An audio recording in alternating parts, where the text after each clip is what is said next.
El mensaje de esta noche se denomina totalmente dependientes. Totalmente dependientes. Vamos a leer Hebreos 1 al 3, ¿sí? Vamos a descubrir cosas muy lindas, muy profundas, muy interesantes en esta noche, así que les animo a que preparen sus corazones para disfrutar verdades potentes. Amén, que vienen de parte de Dios.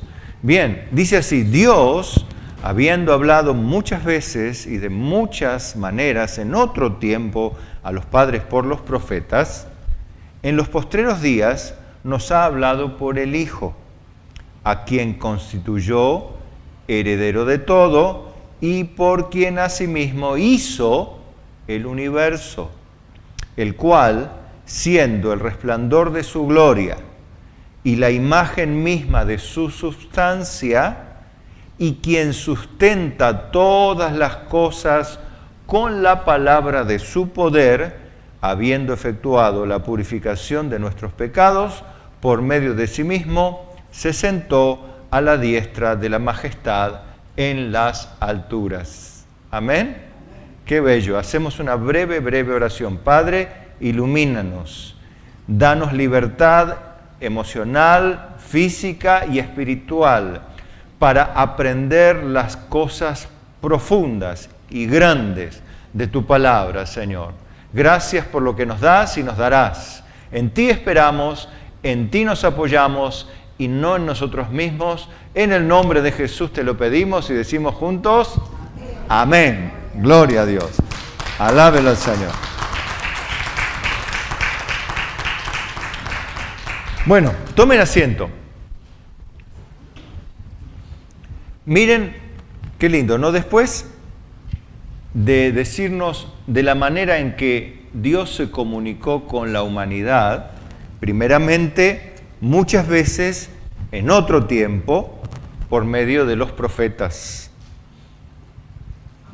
En la última etapa de la historia de la humanidad, antes del reinado de Cristo en la tierra, dice la Biblia, que nos ha hablado por el Hijo, refiriéndose obviamente a la persona de Jesucristo, ¿sí?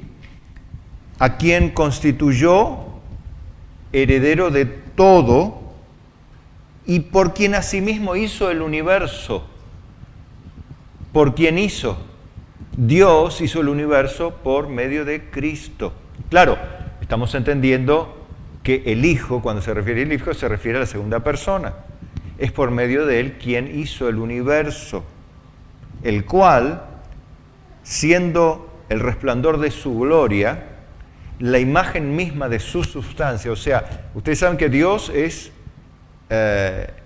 nadie le ha visto ni le puede ver porque es espíritu, pero Jesús o el Hijo es la imagen misma de esa sustancia invisible. Fíjense que le llaman sustancia, lo invisible para nosotros no tiene sustancia. El aire, bueno, el aire es visible, el aire que nosotros respiramos es visible. ¿Cómo que visible? Cuando usted mira al cielo, ¿qué color ve? De día. Bueno, hoy está medio gris, ¿no? Pero en general uno ve celeste. ¿Por qué lo ve celeste? Porque está mirando las partículas de aire que son impactadas por la luz solar, reflejan un color y usted puede ver como todas las cosas. Usted ve la silla negra no porque la silla emite una luz negra, sino porque la luz refleja el color y usted ve el reflejo de la silla cuyo color es el negro. Entonces usted está viendo el aire, pero estamos viendo las cosas que son invisibles. Usted no puede ver el amor, usted puede ver el resultado del amor. Usted no puede ver la tristeza, ve el resultado de una persona triste o el rostro de una persona triste. Usted no puede ver la alegría, porque son cosas que no tienen sustancia material, o no tienen sustancia, son abstractas, cosas que no podemos de alguna manera materializar en ninguna forma ni medir. No hay un medidor de amor, un medidor de alegría, un medidor de tristeza, no se puede medir. Lo invisible no se puede medir. Ahora, Jesús es la imagen misma de lo invisible que, a pesar de ser invisible, tiene sustancia. Eso es tremendo. Si podíamos definir la sustancia de Dios, bueno, Jesús es la imagen de esa sustancia. ¿Entiende? Esto es tremendo. Ese Jesús es quien sustenta. Fíjense, ¿qué es lo que hace Jesús? ¿Qué dice? Todas las cosas con la palabra de su poder. Interesante. Todas las cosas las sustenta el Hijo con la palabra de su poder. O sea, no es la palabra de cualquier hombre, es la palabra del Hijo. Quien sustenta todas las cosas, el universo creado, visible o invisible. Todo es sustentado por Él. O sea que si Jesucristo dice, deje de ser, deja de ser. Por supuesto, Él está en armonía absoluta con el Padre, porque cuando creó el universo dijo, hagamos. Al hombre, hagamos. Sea la luz, fue la luz. Sea y fue hecho. Mandó y existió. Ahora, Él, refiriéndose a esto, es el que efectuó la purificación de nuestros pecados por medio de sí mismo. Nosotros pecamos contra Dios y Él mismo vino a redimirnos y a purificarnos. Ese Jesús es el que luego se sentó a la diestra de la majestad en las alturas, en el cielo.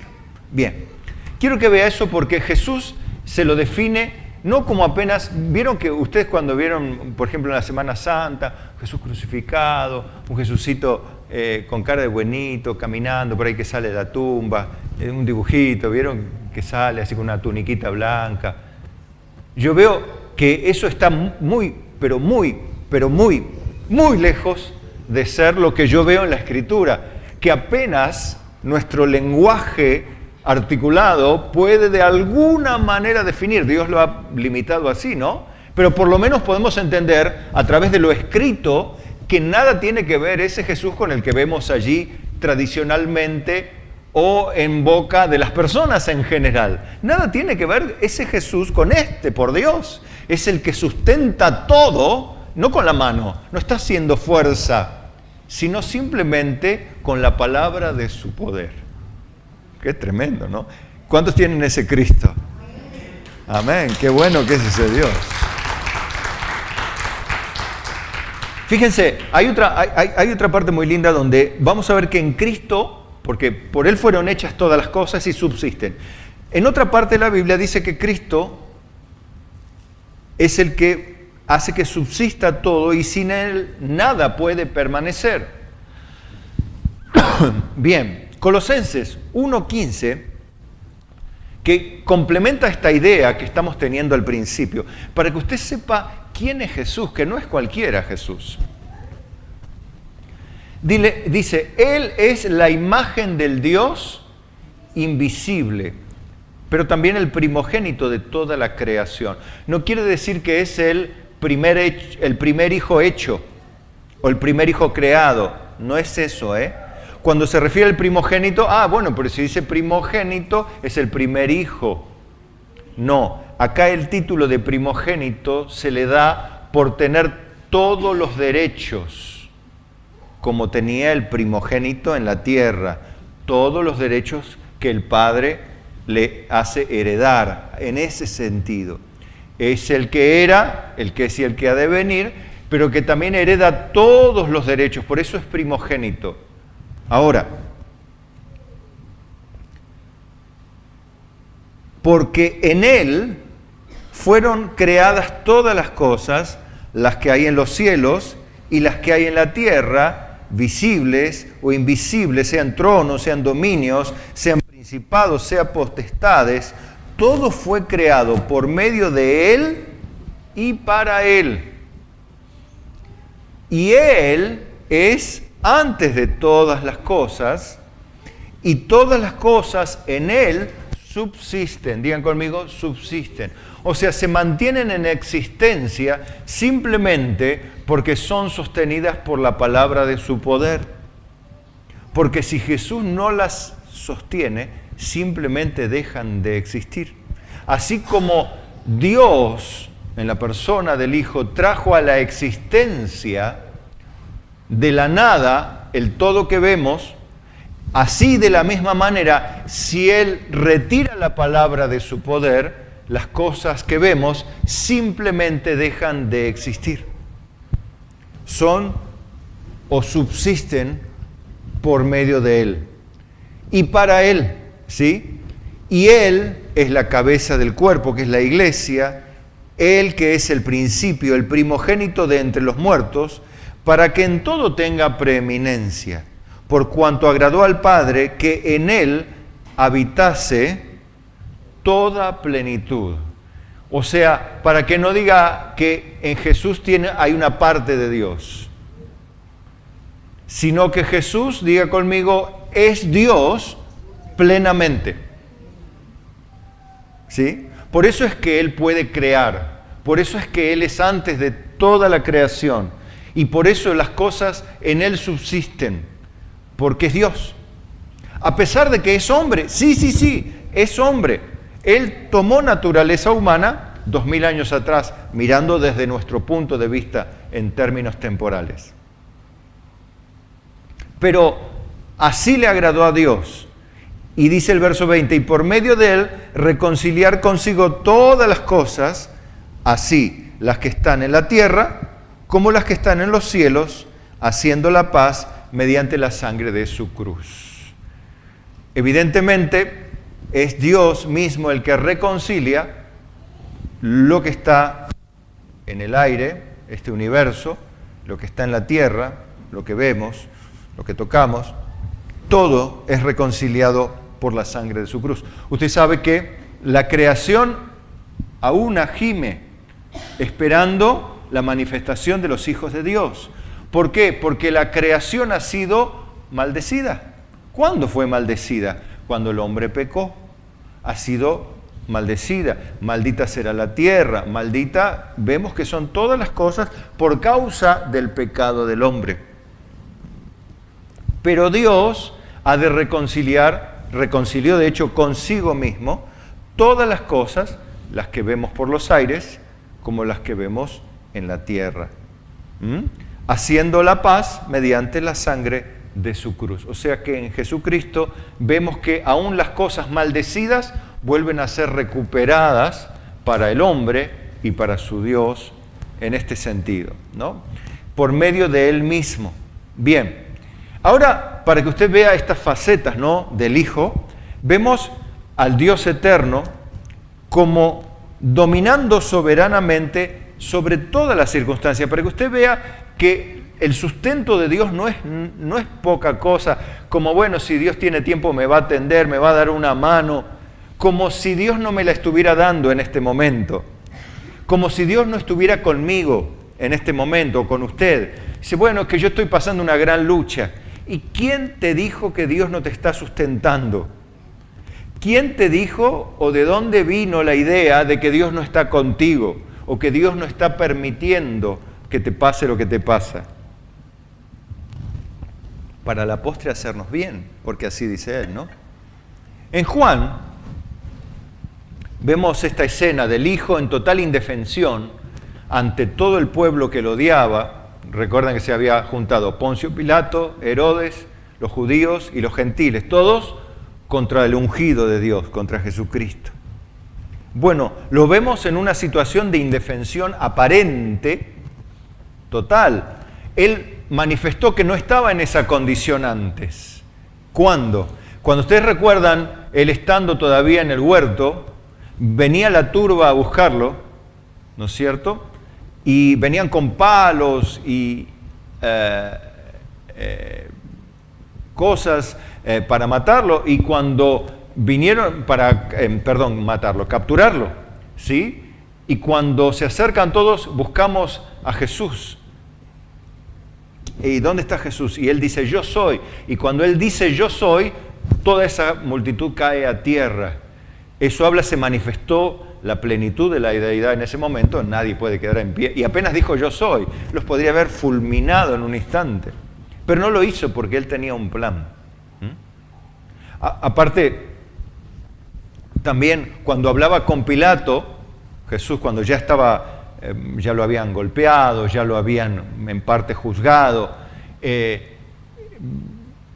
él decía, tú eres rey y no sabes que tengo poder para liberarte, pero Jesús le dice, pero yo acaso podría orar ahora y 12 legiones de ángeles vienen a liberarme.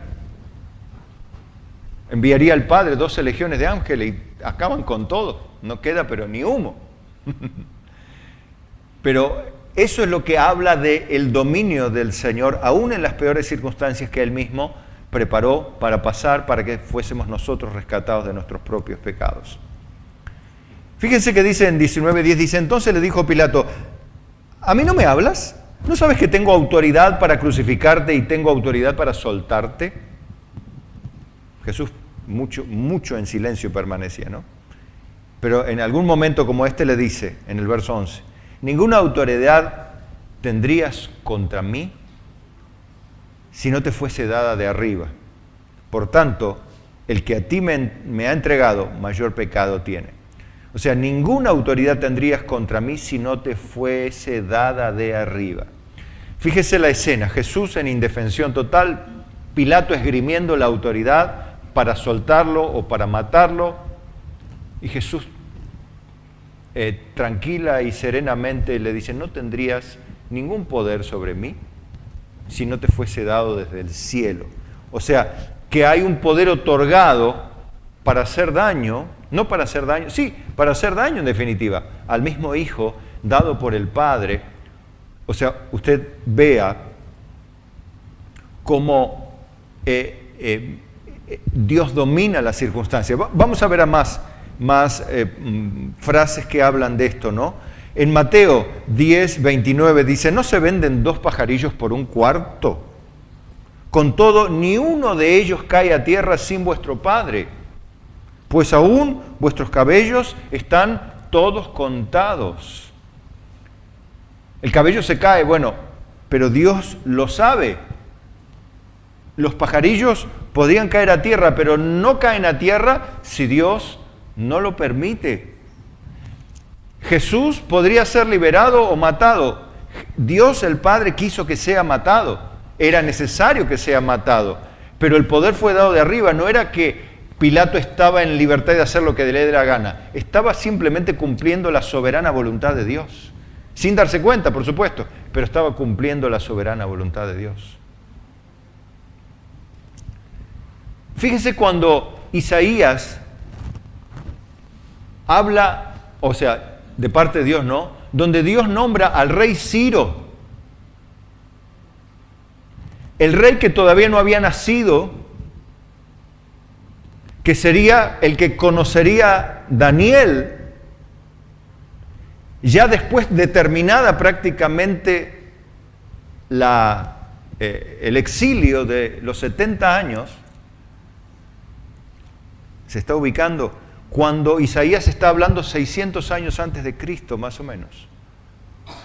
El exilio fue por el 400 y pico, casi 500, 480. Ahí comienza. Entonces usted ve como Dios aún el nombre y le habla proféticamente a ese rey y le dice, después ustedes lo pueden leer en sus casas, en Isaías 45:1. Así dice Jehová a su ungido, a Ciro. No había nacido ni existía, estamos hablando de otros imperios todavía. En el verso 5 dice, porque saqué todo lo que le habla a Ciro porque quiero que ustedes lo lean si quieren verlo, porque yo quiero enfocar el dominio soberano de Dios. Yo soy Jehová y ninguno más hay, no hay Dios fuera de mí. Yo te ceñiré aunque tú no me conociste. Está hablando de relación personal. Ciro era un rey, no de los reyes del pueblo de Dios, judíos, era un rey medo-persa. Nada que ver. Por eso dice no me conociste. Le está hablando en pasado, cuando estamos hablando del futuro. ¿Y cómo es Dios, no? Fíjese el dominio, tal es el dominio, ¿no? Para que se sepa desde el nacimiento del sol y hasta donde se pone, que no hay más que yo Jehová, y ninguno más que yo. que formo la luz y creo las tinieblas, que hago la paz y creo la adversidad. ¿Quién crea la adversidad? Dios. O sea, no es que Él la provoca, sino que Él de alguna manera da en manos de las circunstancias o quizá hasta de los demonios que permite la adversidad o de los hombres malos. Bueno, dice que hago la paz y creo la adversidad. Yo, Jehová, soy el que hago todo esto. En Eclesiastés 7:13 dice, por ejemplo, mira la obra de Dios, porque ¿quién podrá enderezar lo que Él torció? Y en Lamentaciones 3:37 dice, ¿quién será aquel que diga que sucedió algo que el Señor no mandó? Sucedió algo que el Señor no mandó. ¿Quién será? Como diciendo, no existe la tal persona que puede decir sucedió algo que Dios no mandó. Todo está absolutamente sustentado por Dios. Es más, dice, de la boca del Altísimo no sale lo malo y lo bueno. No quiere decir que Dios hace el pecado o lo provoca, no puede hacerlo Dios. Sino significa que Dios de alguna manera delega lo malo en personajes como el diablo, como en manos de hombres malos, hombres que no son suyos. Y se termina cumpliendo la voluntad soberana de Dios a través de personas o personalidades espirituales o humanas que logran el objetivo de Dios. A través de Pilato, Herodes, los judíos y los gentiles, logró que el Hijo de Dios, Él mismo, al mismo tiempo, sea sacrificado para salvar a los que Él habría escogido antes de la fundación del mundo, para lo cual ya preparó un Salvador antes de que el mundo fuese, antes de que el hombre pecase, porque Él ya fue, antes de la fundación del mundo, preparado para ser sacrificado. Porque, y finaliza Lamentaciones, ¿no? ¿Por qué se lamenta el hombre viviente? Laméntese el hombre en su pecado, dice. En vez de lamentarse las circunstancias, laméntese por su pecado. Esa es la razón. ¿Por qué? Porque del otro simplemente Dios lo administra. Por más que chillemos, nos quejemos, nos enojemos, le echemos la culpa al diablo, al hermano, a la iglesia, al gobierno, a la familia, al vecino, a la policía, al ladrón. ¿Quién será aquel que diga que sucedió algo que el Señor no mandó? Y siguen las personas que no entienden, siguen echando la culpa al hermano, al padre, a la madre, a la abuela, al presidente, al pastor, a la policía, a la circunstancia, al clima, a lo que sea. ¿Quién será aquel que diga que sucedió algo que el Señor no mandó? Entonces, ante esta tremenda manifestación de la deidad, como sustentador y como soberano, dominante en el universo, sobre toda circunstancia, buena y mala, arriba en el cielo, abajo en la tierra, en todo lugar. Esto evidentemente encaja bien con el título cuando nos hace entender que somos totalmente dependientes. Entonces, tener una actitud independiente de Dios es muy necia.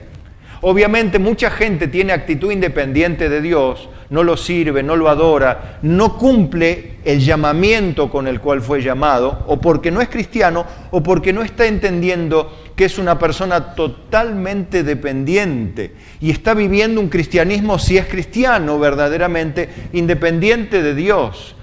Y eso, por supuesto, no es positivo para la persona ni para nadie. Está ignorando la dependencia que tiene de Dios y está ignorando la soberanía. Y quizá esté hablando, diciendo y pecando más de todavía lo que debiera. No es que debamos pecar, es que deberíamos pecar menos si supiésemos cosas como estas, cuando entendemos que de Él viene todo, Él sustenta todo, Él controla todo, Claro, se nos hace difícil porque es un Dios invisible, pero la Biblia es clara en este sentido y es obviamente infalible porque los hechos históricos demuestran la veracidad y la fidelidad de la palabra de Dios. Pero entonces nosotros que nos sentimos indefensos muchas veces, débiles, nos sentimos muchas veces carentes de recursos, deben saber y debemos saber que es Dios el que nos hace ver esto, para que no caigamos en la misma soberbia del mundo o de los cristianos indoctos o inconstantes que tuercen las Escrituras para su propia perdición, que no están entendiendo la dependencia que tienen del Padre, que no está todo sujeto al azar, a los dados. Decían por allí que Einstein dijo, no sé si será cierto, tendría que revisarlo un poquito, que Dios no juega a los dados. Hay leyes en el universo, a eso se refería. No está el mero azar, hay un equilibrio, hay un control, hay una providencia cada día de Dios, invisible, más allá de las intervenciones sobrenaturales que vemos a lo largo de la historia y que podríamos llegar a ver en el presente, lo cual no es la norma, sino recuerde que la intervención sobrenatural de Dios, llámese milagro, portento, maravilla, como quiera llamarle, no es la norma. No está Dios haciendo milagros, quebrantando las leyes que Él mismo establece en un sentido, todo el tiempo, sino que todo el tiempo está cumpliendo su voluntad por los medios naturales a los cuales nosotros estamos acostumbrados a manejar y con los cuales estamos acostumbrados a relacionarnos. Pero debemos entender que cuando somos sanados, por ejemplo, a través de un tratamiento, es Dios quien lo hace, por su gracia y su misericordia. Cuando somos librados de un accidente, debemos saber que es Dios en su gracia, en su misericordia. Y cuando Dios todavía no nos libra, porque debe haber algo que está haciendo Dios con nosotros a través de esa adversidad que nos toca vivir en el hoy, para que mañana sea para provecho eso que hoy no nos gusta. Pero eso solamente lo podemos entender cuando entendemos cosas como estas a través de las Escrituras, no a través de la mera experiencia de la hermana, del hermano o del testimonio, que puede ser bueno y veraz. No creo que sea mentiroso el hermano, pero no es a través del milagro que viene la fe, sino a través del oír por la palabra de Dios, como está oyendo usted, que viene la verdadera fe. La fe que sustenta y sostiene al creyente. Dios sostiene al débil, como también al fuerte. Ya habló con Ciro y era Dios quien le dijo a Ciro que le dijo Ciro, mi siervo, porque servía a los propósitos de Dios. Usted sabe que por medio de las órdenes de Ciro, el pueblo fue repatriado en gran medida y recibieron dinero encima para reedificar parte de la ciudad y el templo. Segunda de Crónicas 14:11, ¿recuerdan esta frase del rey Asa? Y clamó Asa a Josafat su Dios, a Jehová su Dios. Josafat, estaba con Josafat en la mente. Y clamó Asa a Jehová su Dios y dijo, oh Jehová, para ti no hay diferencia alguna en dar ayuda al poderoso como al que no tiene fuerzas. Evidentemente, le es lo mismo a Dios sustentar al poderoso como al débil, porque Él sustenta todo. Es lo mismo. No hay diferencia, decía Asa, y eso lo sabía. Ayúdanos, oh Jehová Dios nuestro, porque en ti nos apoyamos y en tu nombre venimos contra este ejército. Oh Jehová, tú eres nuestro Dios, no prevalezca contra ti el hombre. ¿Qué estaba diciendo Asa? Que para Dios es lo mismo sustentar al débil que al fuerte. O sea, Dios está sustentando al débil como al fuerte. Lo que pasa es que nosotros débiles oramos a Dios porque nos sentimos débiles. Pero para eso Dios lo permite, para que la soberbia no eclipse la fe, no destruya nuestra fe. A veces somos, cuando andamos con todo, ¿no? Le pasa a muchos creyentes, o los afanes o el engaño de las riquezas. ¿Qué producen? Ahogan la palabra y la hacen infructuosa. Muchas personas están cómodas económicamente dentro de todo. Sienten que no necesitan un auxilio de Dios, porque todavía tienen un plazo fijo, porque todavía tienen un crédito, porque todavía, qué sé yo, no se han enfermado de nada grave, más de un resfrío, más de pasar por un tiempo, más de una, qué sé yo, de doblarse un pie, por decir algo. No ha pasado por ahí. Ahora, cuando Dios quita el sustento, es ahí donde empiezan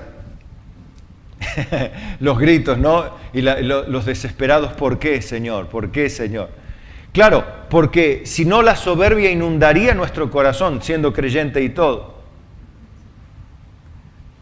Pero Dios dice en el Salmo 37, 17, por ejemplo, porque los brazos de los impíos serán quebrados, mas el que sostiene a los justos es Jehová. ¿Quién te sostiene? Jehová. Dice el verso 24, cuando el hombre cayere, no quedará postrado, porque Jehová sostiene su mano. O sea, Dios no dice que va a impedir que se caiga, sino se va a caer, pero no va a quedar ahí. ¿Por qué no va a quedar ahí? Y porque Dios lo está sustentando. ¿Por qué usted va a llegar al final en la fe, en la meta de la fe? ¿Por qué va a llegar al final? Porque es muy valiente, muy buena, muy buen creyente, porque usted es una persona muy sensible para con Dios, porque tiene un amor especial para con Dios. No, porque Dios le sustenta, porque en eso consiste la gracia. Es algo que nosotros no merecemos y que por causa de esa gracia somos lo que somos y llegamos a donde llegamos o donde llegaremos. Porque el que persevera hasta el fin será salvo. Y llega hasta el fin y persevera hasta el fin. ¿Por qué es salvo? Porque Dios le sostiene. Dios dijo, nunca te dejaré ni te desampararé. Es más, si leemos ahora el Salmo 145, 14, dice, sostiene Jehová a todos los que caen y levanta a todos los oprimidos. Los ojos de todos esperan en ti y tú les das su comida a su tiempo. Abres tu mano y colmas de bendición a todo ser viviente, incluidos nosotros. En Isaías 41, 13 dice, como palabra de aliento, ¿no? Para nosotros también, dice, porque yo Jehová soy tu Dios, quien te sostiene de tu mano derecha y te dice, no temas, yo te ayudo. Él te ayuda. Él te sostiene, no te está sosteniendo un ángel. Manda un ángel, Señor, para ayudarme. Está bien, es una forma de orar, ¿verdad? Señor, mándame un ángel que me ayude. ¿Para qué si te estoy sustentando yo? Dice Dios. Bien. Es simplemente darle gracias a Dios por su sustento. Es más, dice en Isaías 40, 29, Él da esfuerzo o fuerzas al cansado y multiplica las fuerzas al que no tiene ningunas. Es Dios el que nos sustenta, hace que consumamos nuestras fuerzas, a veces nos caigamos, Él nos sostiene y Él nos renueva la fuerza. Entonces, Señor, podemos decir, Señor, levántame, vivifícame, renuévame. Por eso el salmista decía, porque tú aumentarás mis fuerzas como la del búfalo, me ungirás con aceite fresco. Decía el salmista, porque sabía que las fuerzas vienen de Dios. Usted hoy le puede decir, Señor, susténtame, me siento agobiado, cansado, abatido, no tengo más fuerzas para luchar, Padre. Susténtame, renuévame las fuerzas. ¿Cuántos pueden decir esto? Renuévame, Señor, renuévame las fuerzas. Quiero seguir sirviéndote, quiero seguir amándote, no quiero quedarme por el camino, no quiero ser como de los que te dejan, los que te abandonan, yo quiero seguir contigo. ¿Cuántos quieren seguir con Dios?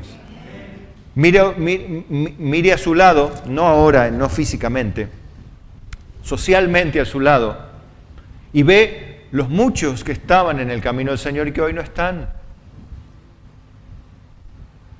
Pero hay una palabra que dice, caerán a tu lado 1000 y 10.000 a tu diestra, mas a ti no llegará. ¿Por qué? Porque eres un hijo de Dios. Porque es Dios quien te sustenta, Él quien te sostiene con la palabra de su poder. Entonces le podemos decir, como decían las personas que llevaban a Jesús: Señor, di la palabra y sanaré. Di la palabra, Señor, envía la palabra de tu poder y se me cura esta enfermedad. Di la palabra, Señor, y salgo adelante en este rollo que tengo. Di la palabra, envía la palabra. Usted le tiene que pedir a Dios, porque Dios dice: pedid y se os dará, buscad y hallaréis, golpead y se os abrirá. Hasta ahora nada habéis pedido, pedid y recibiréis y vuestro gozo será cumplido, dijo el Señor Jesús, como diciendo: bueno, pidan, chicos, pidan para que puedan recibir y se gocen. Entonces yo le pido ahora: Señor, envía tu palabra y sáname. Envió su palabra y los sanó, dice, y los libró de su ruina. Que me pase a mí lo mismo. ¿Puede ser? Claro que puede ser. Pero ¿y cómo va a ser? ¿Qué sé yo cómo va a librarte Dios? Lo que sí sé que cuando llegue la palabra estás libre. ¿Te importa tanto el cómo, sino como el que seas libre? Amén. Entonces, Él es el que nos da sustento, el que nos hace totalmente dependientes. Es más, Él lo dijo claramente, y nosotros lo definimos así: sin Cristo se puede hacer cualquier cosa menos la voluntad de Dios. ¿Por qué? Y dice Juan 15:5, yo soy la vid y vosotros los pámpanos. El que permanece en mí y yo en él, éste lleva mucho fruto, porque separados de mí, nada podéis hacer. O sea, nada significa lo que la voluntad de Dios y el fruto de Dios se refiere. Usted no puede hacer la obra de Dios sin Dios. Usted no puede dar fruto de Dios sin Dios. Usted da un fruto falso. Hay fruto falso, y sí hay fruto falso, que parece... ¿Cuál es? ¿Y cuál es el fruto falso? Y es el aparente fruto, escuche, porque esto es interesante aprenderlo. Cuando la persona hace obras buenas, pero no son nacidas del Espíritu de Dios o como fruto de Dios, movidas, vaya a saber por qué razón. Sensibilidad, afecto natural, solidaridad, deseo de reconocimiento, calmar la conciencia. Ninguna de esas obras son malas en términos humanos, pero no son para la gloria de Dios. Y todas nuestras obras deben alumbrar a los hombres para que glorifiquen a vuestro Padre que está en los cielos. Así vuestra luz alumbre. Cuando nuestras obras son fruto de Dios en nosotros, glorifican a Dios, no a nosotros. Hoy estamos llenos de gente glorificada, gente aplaudida y engrandecida, pero no es para Dios, es para el hombre. Y cierro con esto, para que usted se anime a creer en que una dependencia total de Dios no es ningún acto de cobardía, sino es simplemente lo natural, porque no hay otra forma de vivir sino en total y absoluta dependencia de Dios. No trate de sentirse de alguna manera independiente. Yo puedo, Dios, no te metas. No. En realidad deberíamos decir: ayúdame siempre, Padre, que nunca piense yo que me puedo independizar de ti. Salmo 84, verso 5. Bienaventurado el hombre que tiene en ti sus fuerzas, en cuyo corazón están tus caminos. O sea, dichosa de la persona que tiene las fuerzas de Dios. O como finalmente dijo Pablo, ¿no? En 2 de Corintios, capítulo 12, sí, verso 10. Dice: por lo cual, por amor a Cristo, me gozo en las debilidades, en afrentas, en necesidades, en persecuciones, en angustias. Me gozo en angustias. ¿Cómo es eso? Parece contradictorio. Lo que pasa es que él se daba cuenta que cuando era débil, cuando era totalmente dependiente de Dios, entonces es donde era fuerte. Entonces, cada vez vos que tengas una condición de indefensión o que te sientas discapacitado, inservible, impotente, incapaz, torpe, limitado, encarcelado, aprisionado. Ponele el calificativo que quieras o la condición en la que te sientas. Inútil. Bien. Te sentís débil queriendo hacer, no pudiendo. Sintiéndote débil, muchas veces angustiado, necesitado, perseguido, avergonzado, débil. Entonces aprende a vivir como Pablo, en una total dependencia de Dios, para que finalmente te goces en algún momento, te pares en medio de tu debilidad y digas, cuando soy débil, entonces soy fuerte. Amén.